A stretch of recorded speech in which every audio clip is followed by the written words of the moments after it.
মাঝিকে ডাকো না, বলো ওয়েট মেশিনটা নিয়ে আসতে। অবশ্যই খাসি মাংস আছে, একদম আমি আছি, আমরা বিরিয়ানি খাবো আজকে।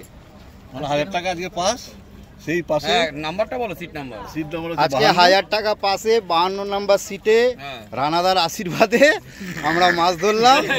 এই রানাদার কিছু বলো, এক মিনিট, রানাদার কিছু বলো। আমি চিরকালই চাই শিকারীরা মাছ ধরুক, একটু জল ঢুকতে শুরু হয়েছে, কারণ কালকে একটা খাল কাটা হয়েছে যাতে জলটা নেমে যাবে। আপনারা দেখছেন জল নামছে, অনেকটাই নেমেছে। আমি এই পাঁচটা বন্ধ করলাম এক সপ্তাহ, একটাই কারণে আগে অ্যাকচুয়ালি মাঠের জলটা পুকুরে ঢুকছে, পুকুর থেকে আবার বেরোচ্ছে, তো এই জন্য মাছটা খাচ্ছে না, খাইনি, কম খেয়েছে। তার থেকে এক সপ্তাহ বন্ধ রাখি আমি।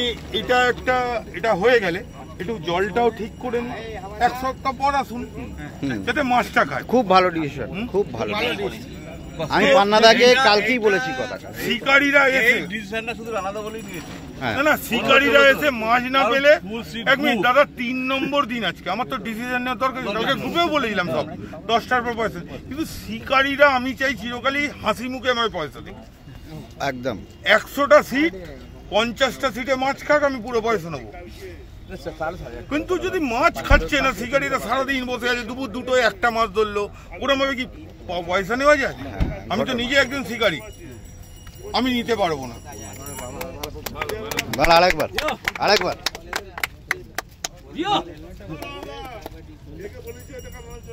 হ্যাঁ